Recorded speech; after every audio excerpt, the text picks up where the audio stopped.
나는 강민준, 올해 42세, 서울 강북중학교 음악교사다. 결혼 15년 차, 두 아이의 아빠. 겉으로는 평범하고 안정적인 삶. 하지만 누구도 모른다. 내가 얼마나 오래 숨을 참고 살아왔는지. 금요일 저녁 7시. 아파트 현관문을 열자 익숙한 냄새. 된장찌개와 김치 볶는 냄새가 코를 찌른다. 거실에서는 큰아이가 학원 가방을 메고 있고 둘째는 휴대폰만 들여다본다. 다녀왔습니다. 내 목소리는 기계적이다. 아내는 돌아보지도 않고 대답한다. 애들 먼저 먹여. 나 친구 만나러 나갔다 올게. 그래. 대화는 여기서 끝이다. 우리는 언제부터 이렇게 됐을까? 아이들과 저녁을 먹는다. 큰아이는 성적 이야기, 둘째는 게임 이야기. 나는 고개를 끄덕이며 듣는 척하지만 사실 아무것도 들리지 않는다. 아이들이 학원과 친구 집으로 떠나고 집은 고요해진다. 텅 빈 거실에 혼자 앉아 있자니 가슴이 답답하다.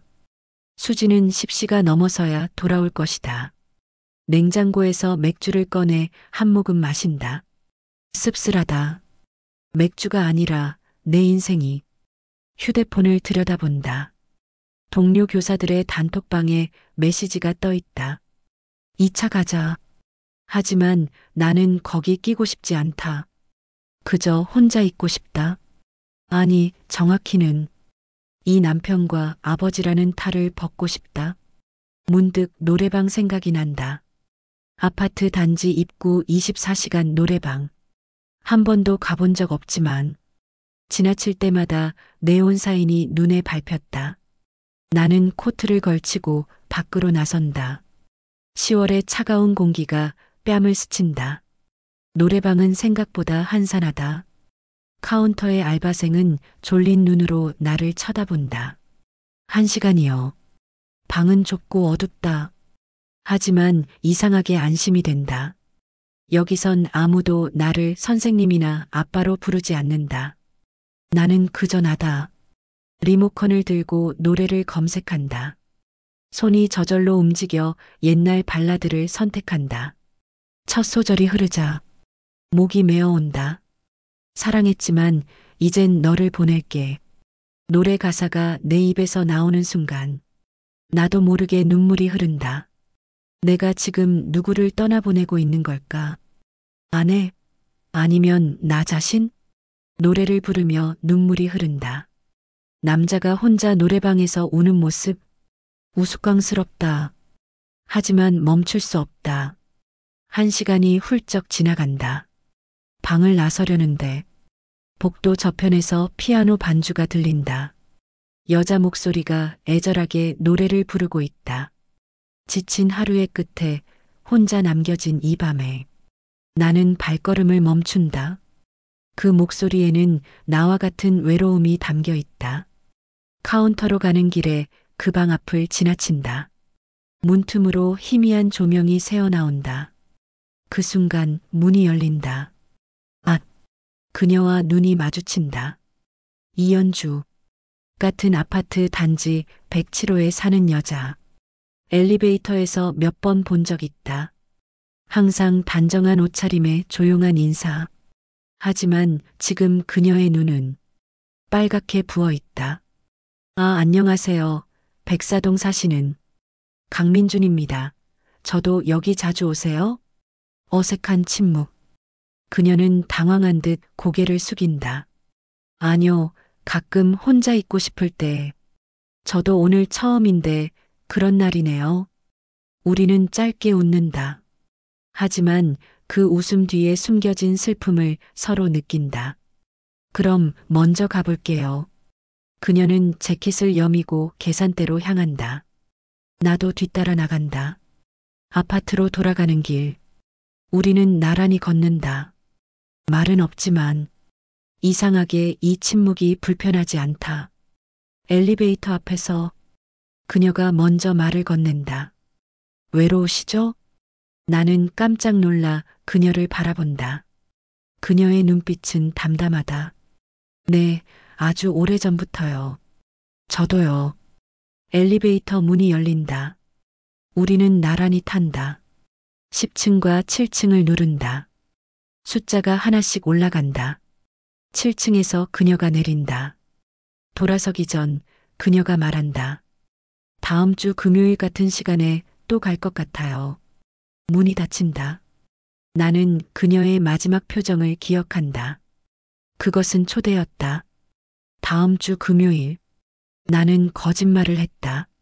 수진에게 교사 회식이 있다고. 그녀는 별 관심 없이 알았어라고만 했다. 저녁 8시 노래방 앞. 내 심장이 빠르게 뛴다. 이게 뭐 하는 짓인가 싶으면서도 발걸음은 이미 안으로 들어서고 있다. 복도에 그녀가 서 있다. 베이지색 울 코트를 입은 연주. 우리의 눈이 마주치자 그녀가 수줍게 미소 짓는다. 오셨네요. 네, 당신도. 우리는 각자 방을 잡으려다가 이상한 침묵이 흐른다. 그리고 연주가 조심스럽게 말한다. 같이 부를까요? 혼자보단. 좋아요. 하나의 방에 들어간다. 문이 닫히는 순간 세상과 단절된 느낌이다. 여기는 오직 우리 둘만의 공간. 뭐부터 부를까요? 듀엣 할까요? 우리는 옛날 듀엣곡을 선택한다. 마이크를 나눠 잡고 서로를 바라보며 노래한다. 처음엔 어색했지만 점점 자연스러워진다. 한 곡, 두 곡, 세 곡. 어느새 1시간이 흐르고 우리는 소파에 나란히 앉아 있다. 저 이혼했어요. 5년 전에. 연주가 먼저 말을 꺼낸다.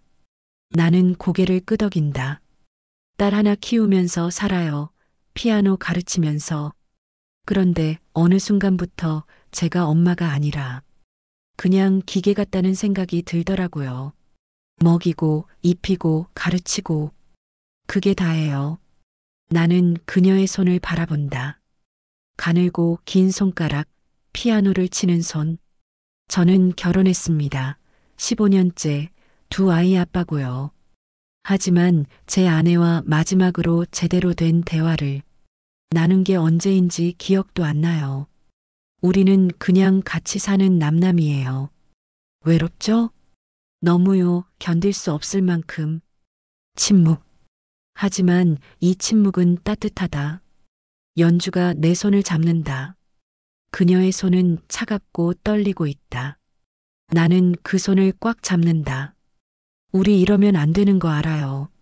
알아요. 근데 멈출 수가 없어요. 저도요. 우리는 서로를 바라본다. 그 눈빛 안에는 갈망과 죄책감이 뒤섞여 있다. 그리고 나는 그녀에게 입을 맞춘다. 처음엔 조심스럽게 하지만 곧 격렬하게. 그녀도 내게 응답한다. 우리는 오랫동안 서로를 놓지 않는다. 어디 갈 수 있어요? 연주가 숨을 헐떡이며 묻는다. 모텔 갈까요? 네. 3개월이 흐른다. 나와 미라는 일주일에 2~3번씩 만난다. 나는 그녀에게 매달 생활비 명목으로 200만 원을 보낸다. 그녀는 노래방 일을 줄였다. 하지만 어느 날 새로운 변수가 등장한다. 토요일 오전 아파트 헬스장. 나는 운동을 하고 있다. 미란이 런닝머신에서 뛰고 있다. 운동복 차림의 그녀는 또 다른 매력이 있다. 그때 한 남자가 그녀에게 다가간다. 안녕하세요. 혹시 107호 사시는 분 맞으시죠? 미란이 놀라 고개를 돌린다. 네, 그런데요. 저는 5층 501호에 사는 최우진이라고 합니다. 몇 번 봤는데 인사 한번 하고 싶어서요. 젊은 남자다. 30대 중반으로 보인다. 키가 크고 잘생겼고 운동으로 다져진 몸. 나는 불편하다. 저 남자가 미란을 보는 눈빛이 예사롭지 않다. 미란은 당황한 듯 대답한다. 아, 네, 안녕하세요. 혹시 운동 끝나고 커피 한 잔 하실래요? 이웃으로서요. 아, 저는, 혹시 남편분이 계세요? 아니요. 혼자 살아요. 아들이랑. 그럼 더 좋네요. 저도 혼자 사는데 외로워서요. 이웃끼리 친해지면 좋잖아요. 미란이 잠시 망설이다 대답한다. 그럼 운동 끝나고요. 나는 그 광경을 지켜본다. 질투가 치민다. 운동을 마치고 나오는데 미란과 그 남자가 카페로 들어가는 모습이 보인다. 나는 집으로 돌아간다. 불안하다. 저녁에 미란에게 전화한다. 오늘 헬스장에서 그 남자 누구예요? 아, 5층에 사는 최우진 씨요. 그냥 이웃이에요. 그냥? 네, 왜요? 아무것도 아니에요. 그냥 조심하세요. 진우 씨, 혹시 질투하는 거예요? 아니에요. 하지만 거짓말이다. 나는 질투하고 있다. 일주일 후 상황은 더 복잡해진다. 미라는 우진과 자주 만나고 그녀는 내게 그냥 친구라고 말하지만 나는 불안하다. 그리고 어느 목요일 저녁 집에 돌아오는데 아내 현숙이 거실에 앉아 있다. 표정이 심각하다. 여보, 얘기 좀 하자. 무슨, 당신 다른 여자 있지? 심장이 멎는다. 무슨 소리야? 거짓말하지 마. 은행 거래 내역 봤어. 매달 200만 원씩 같은 계좌로 송금하더라. 누구야? 나는 아무 말도 할 수 없다. 미안해. 현숙이 웃는다. 하지만 차가운 웃음이다. 그래, 솔직하게 말해줘서 고마워. 현수가, 나도 할 말이 있어. 그녀가 나를 똑바로 본다. 나도 다른 사람 만나고 있어. 1년 됐어. 필라테스 강사 강민호, 나보다 12살 어려. 나는 충격을 받는다. 뭐? 놀랐어? 당신만 외로운 줄 알았어? 나도 외로웠어. 당신이 몇 년째 나한테 관심도 없잖아. 우리 마지막으로 제대로 된 부부관계 한 게 언제야? 그건 3년 전이야. 3년 나도 여자야. 나도 사랑받고 싶어. 현숙이 소파에 앉는다. 나도 마주 앉는다. 그래서 어떻게 하고 싶은데? 이혼하자. 나는 침묵한다. 조용히 합의 이혼하자. 애들한텐 아빠 엄마가 각자의 길 가기로 했다고 말하자. 재산 분할은? 그것 때문에 제한이 있어. 현숙이 서류를 꺼낸다. 당신이 만나는 그 여자 데리고 살아. 대신 나한테 재산 분할 포기 각서 써줘. 집이랑 예금 다 내가 가질게. 당신은 그 여자랑 새로 시작해. 왜 그래? 나도 민호 씨랑 새로 시작하고 싶어. 깔끔하게 정리하고. 우리 이미 오래전에 끝났잖아. 나는 서류를 본다. 재산 분할 포기 각서. 사실 나는 재산보다 미란과 함께하고 싶다. 알았어. 서명할게. 고마워. 그날 밤 우리는 처음으로 솔직한 대화를 나눈다. 언제부터 사랑이 식었는지, 왜 각자 다른 사람을 만나게 되었는지. 이상하게도 분노는 없다. 그저 안도감만 있다. 한 달 후, 이혼 서류에 도장을 찍는다. 딸들에게 설명한다. 처음엔 울지만 우리가 각자 행복해지기 위한 선택이라고 말하자 받아들인다. 이혼 후 나는 작은 오피스텔로 이사한다. 그날 저녁 미란을 만난다. 미란 씨. 네, 저 이혼했어요. 미란은 놀란다. 뭐라고요? 아내가 알았어요. 근데 아내도 다른 사람 만나고 있었대요. 그래서 조용히 합의 이혼했어요. 진우 씨. 나는 그녀의 손을 잡는다. 이제 우리 떳떳하게 만날 수 있어요. 미란 씨, 저와 정식으로 함께 해주시겠어요? 결혼까지는 아니더라도 연인으로. 미란의 눈에 눈물이 고인다. 진우 씨 정말 저 때문에 이혼하신 거예요? 아니에요. 아내와 저는 이미 오래전에 끝났어요. 당신은 제가 다시 살아있다고 느끼게 해준 사람이에요. 진우 씨. 그녀가 내 품에 안긴다. 나는 그녀를 꽉 안는다. 이제 우리 행복해요. 네, 감사해요. 나는 행복하다. 이제 모든 게 잘 풀릴 것 같다. 하지만 그것은 착각이었다. 2주 후, 나와 미라는 자주 만나고 이제 숨을 필요가 없다. 나는 그녀와 미래를 꿈꾼다. 하지만 우진의 존재가 신경 쓰인다. 어느 토요일 미란이 말한다. 진우 씨, 오늘은 못 만나요. 우진 씨가 같이 저녁 먹자고 해서. 뭐, 왜? 그냥 이웃 친구로서요. 거절하기도 뭐하고. 미란 씨, 그 사람 당신한테 관심 있는 거 아니에요? 에이, 아니에요. 그냥 친구예요. 친구가 자꾸 저녁을 사주고 영화를 보자고 해요? 진우 씨, 질투하지 마세요. 전 진우 씨만 생각해요. 하지만 나는 불안하다. 그날 저녁 나는 몰래 미란과 우진이 가는 식당을 따라간다. 차 안에서 지켜본다. 그들은 고급 레스토랑에 들어간다. 강남의 유명한 곳. 창문 너머로 보이는 두 사람. 우진은 미란에게 뭔가 열심히 말하고 있다. 미란은 놀란 표정이다. 1시간 후 그들이 나온다. 우진이 미란의 손을 잡는다. 미란은 거절하지 않는다. 내 심장이 무너진다. 집으로 돌아와 미란에게 전화한다. 저녁 어땠어요? 아, 좋았어요. 우진 씨가 좋은 식당 데려갔어요. 그래요? 무슨 얘기했어요? 그냥 일상 얘기요. 거짓말이다. 나는 안다. 그들 사이에 뭔가 있다. 다음 주 월요일 나는 우진을 직접 만나기로 한다. 헬스장에서 그를 기다린다. 그가 나타난다. 최우진 씨. 네. 누구시죠? 저는 박진우라고 합니다. 10층에 살고 있고요. 송미란 씨와 아는 사이입니다. 우진의 표정이 변한다. 아, 그러시군요. 무슨 일로? 미란 씨한테 관심 있으시죠? 그게 왜 중요하죠? 미란 씨는 제 여자친구입니다. 그러니 선 넘지 마세요. 우진이 웃는다. 하지만 차가운 웃음이다. 여자친구요? 흥미롭네요.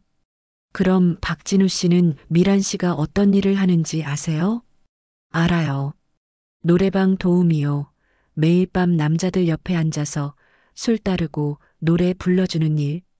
그거 알면서도 사귀시는 거예요? 나는 주먹을 쥔다. 그게 뭐가 어때서요? 생활비 벌려고 어쩔 수 없이 하는 일이잖아요. 맞아요. 어쩔 수 없이 바로 그거예요. 우진이 내게 다가온다. 박진우 씨, 당신은 미란 씨한테 뭘 해줄 수 있어요? 매달 얼마 주죠? 200만 원? 300만 원? 그걸로 2억 빚 갚는데 몇 년 걸려요? 그건 저는 다릅니다. 전 2억 전액을 바로 갚아줄 수 있어요. 그리고 미란 씨와 아들에게 안정된 생활을 보장해 줄 수 있어요. 대가가 뭔데요? 결혼이요. 그리고 제 아이를 낳아달라는 거죠. 나는 충격을 받는다.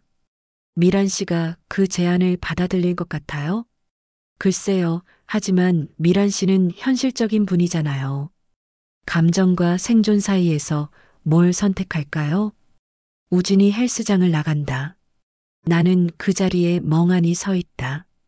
3일 후 미란이 나를 만나자고 한다. 카페에서 만난다.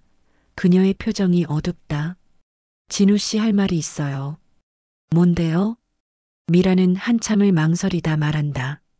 우진 씨가 저한테 청혼했어요. 심장이 멎는다. 뭐? 제 빚 2억을 전액 갚아주고 준혁이 대학까지 다 보내주고 안정된 생활을 보장해 준대요. 대신 결혼하고 아이를 낳아달래요. 그래서 받아들이기로 했어요. 나는 의자에서 벌떡 일어난다. 미란 씨, 지금 무슨 소리 하는 거예요? 미안해요, 진우 씨. 그녀의 눈에서 눈물이 흐른다. 저도 진우 씨가 좋아요. 진심이에요. 진우 씨 만나면서 제가 다시 살아있다는 느낌이 들었어요. 그럼 왜? 하지만 진우 씨, 당신은 이미 가정이 있던 사람이에요. 이혼했지만 딸들이 있고 전 부인한테 재산 분할도 다 넘기고 당신도 이제 여유가 없잖아요. 그래도 우진 씨는 다릅니다. 젊고 성공했고 빚을 바로 갚아줄 수 있어요. 그리고 저한테 완전히 새로운 시작을 줄 수 있어요. 나는 고개를 젓는다. 사랑은요? 당신 그 사람 사랑해요? 사랑은 배가 고프면 의미가 없어요. 미란 씨, 진우 씨, 저는 생존을 선택했어요. 아들을 위해서요. 저를 위해서요. 나는 무너진다. 그럼 우리가 지난 몇 달은 뭐였어요? 그냥 거래였어요? 아니에요. 진심이었어요. 하지만 진심만으로는 살 수 없어요. 전 매일 밤 빚쟁이들한테 전화 와요. 아들이 대학 못 갈까봐 매일 밤 악몽을 꿔요. 진우 씨는 저를 위로해줬어요. 하지만 구원은 못 해줬어요. 그녀가 일어선다. 우진 씨는 저를 구원해줄 수 있어요. 전 그걸 선택했어요. 미란 씨 제발. 진우 씨도 새로운 사람 만나세요. 진우 씨는 좋은 사람이에요. 충분히 행복할 자격이 있어요. 당신과 행복하고 싶었어요. 미안해요. 미란이 카페를 나간다. 나는 그 자리에 주저앉는다. 손으로 얼굴을 가린다. 눈물이 흐른다. 가정도 잃었다. 사랑도 잃었다. 재산도 잃었다. 나는 완전히 혼자다.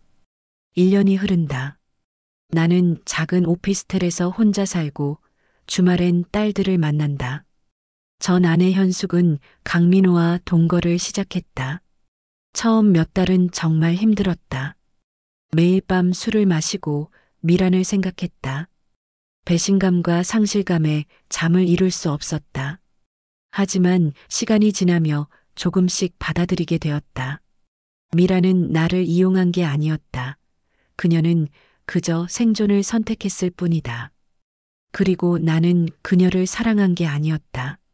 나는 그녀를 구원하는 나 자신에 도취되어 있었을 뿐이다. 어느 토요일 오후 나는 예전 아파트 단지를 지나간다. 이사는 했지만 가끔 이쪽으로 일이 있어서 온다. 그때 보인다. 미란이 우진과 함께 산책하고 있다. 그녀는 만삭이다. 배가 불러 있다. 우진이 그녀의 허리를 감싸고 있다. 미란이 웃는다. 행복해 보인다. 나는 멈춰 선다. 가슴이 아프지만 이상하게도 미움은 없다. 그녀는 자신의 길을 선택했다. 나도 내 길을 가야 한다. 나는 조용히 돌아선다. 그날 저녁 나는 오랜만에 노래방을 찾는다. 혼자 노래를 부르고 싶었다. 1시간이요. 방에 들어간다. 리모컨을 들고 노래를 검색한다. 노크 소리. 손님, 도움이 필요하세요? 아. 문이 열린다. 젊은 여성이 들어온다. 20대 후반으로 보인다. 화려한 옷차림. 안녕하세요. 제가 모실게요. 나는 그녀를 본다. 그녀도 누군가의 사연이 있을 것이다. 하지만 나는 더 이상 그 사연에 끼어들고 싶지 않다. 괜찮습니다. 오늘은 혼자 부르고 싶네요. 아, 네, 그럼 편하게 부르세요. 그녀가 나간다. 나는 혼자 남는다. 마이크를 들고 노래를 선택한다. 옛날 발라드. 사랑했지만 이제는 보낼게. 노래를 부르며 눈물이 흐른다. 하지만 이제는 안다. 어떤 사랑은 구원이 아니라 집착이었다. 어떤 선택은 사랑보다 생존이 우선이다. 그리고 나는 이제 진정으로 혼자 서는 법을 배워야 한다. 노래가 끝난다. 나는 마이크를 내려놓고 심호흡을 한다. 괜찮아. 나는 괜찮아질 거야. 혼잣말을 중얼거리고 일어선다. 방을 나서며 복도를 걷는다. 다른 방에서는 웃음소리가 들린다. 계산을 하고 밖으로 나온다. 11월의 차가운 밤 공기가 얼굴을 스친다. 하늘을 올려다본다. 별이 보이지 않는다. 서울의 밤하늘은 언제나 흐리다. 하지만 언젠가는 별이 보일 것이다. 나는 걷기 시작한다. 어디로 가는지 모르겠지만 일단 앞으로. 인생은 계속된다. 외로움도 후회도 그리고 희망도 함께